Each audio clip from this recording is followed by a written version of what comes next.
नमस्कार। जय विश्वनाथ। हम अपने जीवन में देखें कि हमारे जीवन में कहीं असाध्य रोग तो नहीं है। हमारे जीवन में रोगों का संचालन जीवन में क्यों हो रहा है? हम बीमार क्यों हो रहे हैं? अक्सर देखा गया बहुत छोटी उम्र में लोग अटैक के मरीज होने लगे हैं। कुछ न कुछ बीमारियां आ रही हैं, ब्लड से संबंधित दिक्कत आ रही है, कोलेस्ट्रॉल बढ़ रहा है, हड्डियों से संबंधित दिक्कतें आ रही हैं। छोटे-छोटे बच्चों के बाल सफेदी की ओर आ रहे हैं, बाल का कम होना, हर चीज़ों का कहीं न कहीं हमारे जीवन में, कुंडली में कुछ ग्रहों का ऐसा प्रभाव है, जिनके कारण हमारे जीवन में असाध्य रोग आ जाते हैं। तो इसका क्या कारण है? क्यों आते हैं ऐसा? क्यों ऐसा योग बन जाता है? तो देखिए, ये जो छठा भाव होता है जन्म कुंडली का, छठा भाव रोग का होता है और सभी की कुंडलियाँ अलग-अलग होती हैं। तो उस कुंडली में छठा भाव से क्या संबंध बना रहा है? कौन से ग्रह देख रहे हैं? दूसरा, जन्म कुंडली कई बार वास्तु और कई बार मन स्थितियों का भी चयन करना पड़ता है। यदि हमारा वास्तु खराब है, उसके कारण भी हम बीमार हो जाएंगे। यदि हमारा मन खराब है, उसके कारण भी हमारे कार्य, धंधे, जीवन, व्यापार सब बेकार हो जाएगा। या फिर आपकी जन्म कुंडली ही बेकार है, उसके कारण भी आपके जीवन में असाध्य रोग आ जाते हैं। जैसे कि छठे भाव पे यदि कोई ग्रह युति बनाता है, जैसे सूर्य है, सूर्य ऊर्जा है, सूर्य प्रकाश है, अगर वो आपके जीवन में इस भावों से, छठे भाव से संबंध बना रहा है, यदि उसके साथ में चंद्रमा युति हो गया या मंगल हो गया, तो वो हमेशा हड्डी से संबंधित, पिता से संबंधित बीमारियां देगा ही देगा। पिता को भी बीमार कर देगा या वो हड्डियों से संबंधित बीमार होने लगेगा, उसके जोड़े दर्द करने लगेंगे, रक्त से संबंधित प्रॉब्लम होने लगेगी, चाहे वो पुरुष हो चाहे वो महिलाएं, कोई भी हो। ऐसा करके अपनी कुंडली को देख सकते हैं। दूसरा, यदि कुंडली में छठे भाव में कोई नीच ग्रह बैठा हुआ है, या केतु या राहु या मंगल या शुक्र, ये जो भी ग्रह, कोई भी ग्रह अगर नीच राशि में बैठे हुए हैं, तो उससे संबंधित जो ग्रह है, उससे संबंधित हमारे जीवन में कष्ट आएगा ही आएगा, रोग होगा ही होगा। दूसरा, हमारे घर में वास्तु का भी विशेष चयन करना चाहिए, जिससे हम अपने वास्तु देखकर ही अपने घर को सुधार करके अपने रोगों को समाप्त कर सकते हैं। ईशान कोण में यदि लेट बात बनी हुई है या सीढ़ियां बनी हुई हैं, तो वो व्यक्ति धनवान होकर भी निर्धन हो जाएगा, उसके बाद धन नहीं टिकने वाला। उसके बाद में मन स्थिति और दिमागी स्थिति से वह व्यक्ति हमेशा डिप्रेशन में ही रहेगा, रोगी ही रहेगा, उससे मस्तिष्क से संबंधित हमेशा प्रॉब्लम ही बनी रहेगी। तो अपने ईशान कोण को हमेशा सुधारना चाहिए। उसके बाद में यदि पूरब और दक्षिण के कोने पे, आग्नेय कोण में यदि लेट बात या सीढ़ी या कुछ प्रकार के कबाड़ा रखा हुआ है, यदि वो अशुद्ध टाइप से बना हुआ है, ठीक नहीं है अग्नि कोण में, और यदि पानी का स्रोत बना हुआ है, तो समझिए कि बड़े लड़का या लड़कियों की शादी होने में भी प्रॉब्लम होगी और उस घर के मेन मुखिया हमेशा बीमार ही रहेंगे।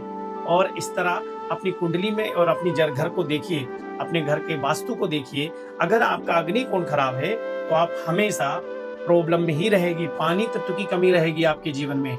और आपके घर में अगर अग्नि कोण में हुआ, तो डिप्रेशन, टेंशन, चिड़चिड़ापन, किसी भी कार्य मन नहीं लगना, घर में आपसी विवाद होना, बेटे पिताजी का विवाद होना, माँ के साथ विवाद होना, बहन के साथ विवाद होना, ये कहीं ना कहीं जो शुक्र का स्थान है वो अग्नि कोण है, और शुक्र को स्त्री कारक बोला गया है और लक्ष्मी का स्वरूप बोला गया है। तो अपने घर की लक्ष्मी से भी उसका विवाद होने लगेगा। अगर आप उस घर में यदि इस तरह से रखें, साफ सुथरा रखें, तो आपके घर पे रोग नहीं होगा।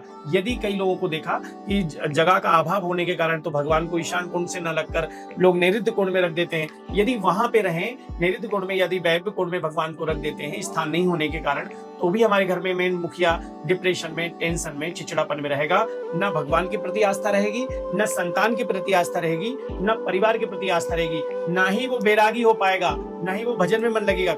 आप अपने घर को, वास्तु को सुधारें और उसके बाद में अपनी जन्म कुंडली में देखें, और ऐसा देखने से आप अपने आप में ही घर पे बैठे बैठे ही आप अपने वास्तु जब ठीक कर लेंगे ना, तो कई प्रकार के रोग स्वतः ही ठीक हो जाएंगे। यदि कुंडली में छठे भाव पे मंगल नीच राशि में बैठ गया, तो उसको हमेशा कोलेस्ट्रॉल की और ब्लड से संबंधित, है ना, उसको डायलिसिस से संबंधित, किडनी से संबंधित ये प्रॉब्लम बनी ही रहेंगी। आप अपनी जन्म कुंडली को भी सुधारें और अपने वास्तु को भी सुधारें, जिनके कारण आप अपने घर बैठे अपने रोग को समाप्त कर सकते हैं। देखिए, कई प्रकार से रोग समाप्त कर सकते हैं। अपनी जन्म कुंडली तो कर ही सकते हैं, हम योग करना चाहिए, व्यायाम करना चाहिए, सुबह सूर्योदय से पहले उठना चाहिए।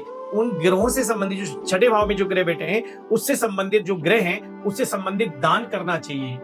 और कुछ उपाय विशेष रूप से बताता हूं जिसके करने से आपके जीवन में जो रोग हैं वो अतिशीघ्र समाप्त हो जाएंगे और उससे आपको जल्दी से जल्दी छुटकारा मिलेगा। क्या करें? तो विशेष यदि कोई घर में विशेष रोगी है तो उसके लिए आपने जो रोग नहीं जा रहा है, काफी समय से बीमारी है, तो देखिए जो व्यक्ति अक्सर बीमार होता है तो उसके लिए आपको क्या करना चाहिए? भगवान महामृत्युंजय का मंत्र जाप करना चाहिए।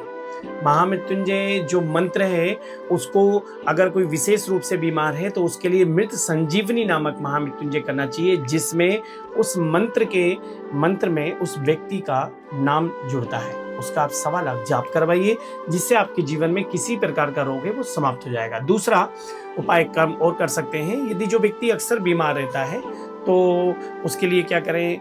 या तो कि चांदी का सिक्का या कोई भी कॉइन, कोई भी पैसा जो है उसके सिर के नीचे रखने से शनिवार के दिन रखें, और संडे के दिन किसी भी जो सेवा कर्मचारी होता है, स्वीपर होता है जो सेवा करता है, रोड साफ करता है, उनको दे दे, क्योंकि कि उनमें भगवान शनिदेव का विशेष वास रहता है, तो हर प्रकार से कई प्रकार का दोष समाप्त हो जाता है। तीसरा, यदि कोई व्यक्ति महामृत्युंजय मंत्र भी नहीं जानता है, मृत संजीवनी महामृत्युंजय भी मंत्र नहीं कर पाता है या मंत्र उच्चारण नहीं कर पाता है, तो सिर्फ छोटा सा बीज मंत्र लगा सकते हैं महामृत्युंजय का, ओम ह्रौं जुम सहा, इसका आप भी पाठ कर सकते हैं, इसका जाप कर सकते हैं। महिलाएं ह्रौं जुम सहा, ओम ना लगाकर ह्रौं जुम सा ही करें तो भी आपके जीवन में रोग से संबंधित अति शीघ्र ही छुटकारा प्राप्त हो जाएगा।